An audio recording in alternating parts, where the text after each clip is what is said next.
born Mary Katherine Haroney in Hungary on November 7th, 1850, Big Nose Kate was far more than just Doc Holliday's common law wife.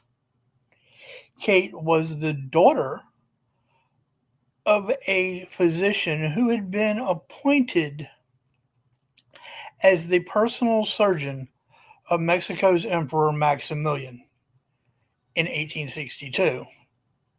In 1865, Maximilian's rule crumbled. The Haroney family fled the country and settled in Davenport, Iowa. On March 26,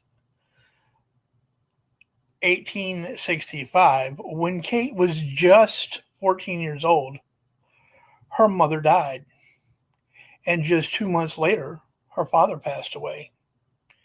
Kate and the rest of the children were placed in foster homes.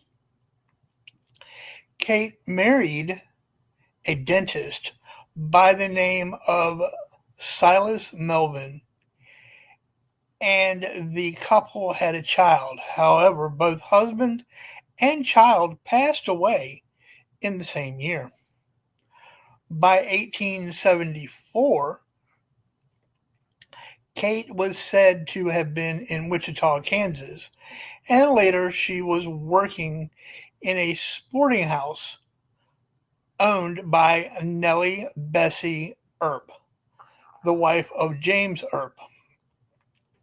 Though Kate always stated she did not meet Wyatt Earp until she was in Fort Griffin, Texas, it's been reported she and Wyatt were in Wichita at the same time, and it has been speculated that she and Wyatt had a relationship at that time.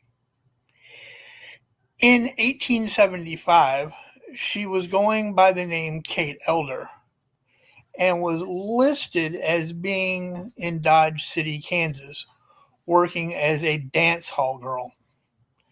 A couple of years later, she moved south to Fort Griffin, Texas. She met Doc Holliday at John Chasen's saloon, where Holliday was dealing cards. By this time, Kate had earned the nickname Big Nose Kate. While the dance hall girl and prostitute was attractive, she did have a prominent nose. Kate was tough, stubborn, and with a temper that matched Doc's. She said she worked the business because she liked it, belonging to no man and to a house. Kate would spend the next several years with Holliday, traveling to Kansas, Colorado, South Dakota, and New Mexico. Their relationship was often rocky, with Kate still plying her trade as a prostitute from time to time.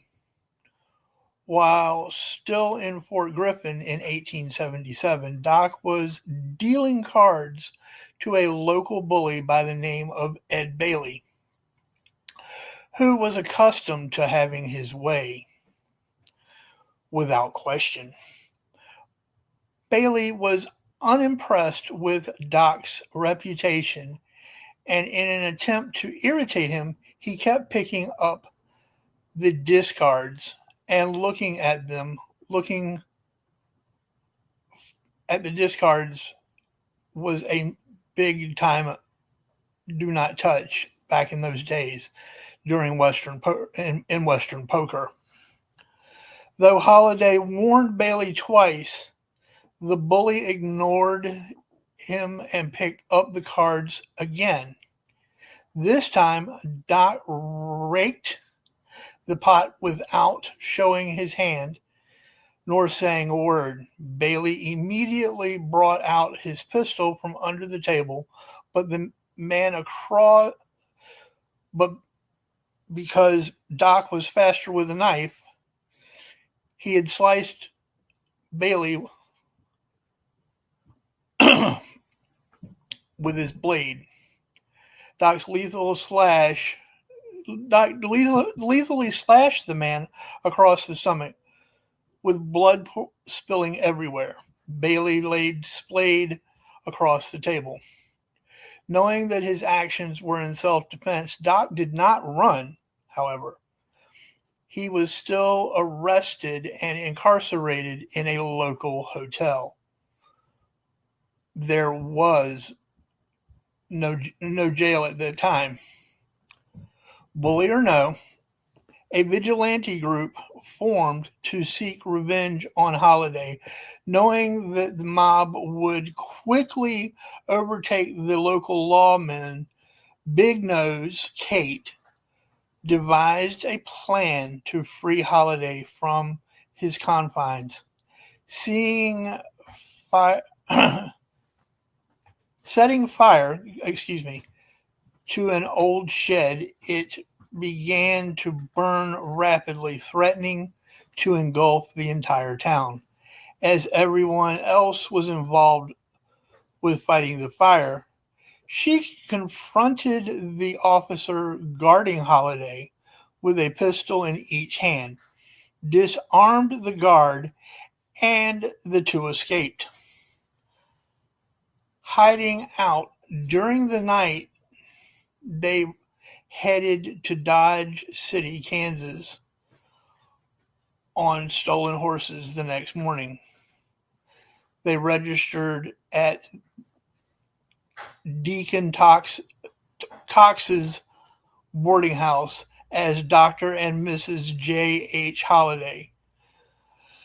Doc so appreciated what Kate did for him that he was determined to make her happy and give up gambling, hanging up his doctor's shingle once again. In return, Kate promised to give up the life of prostitution and stop hanging about the saloons. While Kate was sobering up, the Earps were rounding up witnesses who could verify Doc's whereabouts on the night in question.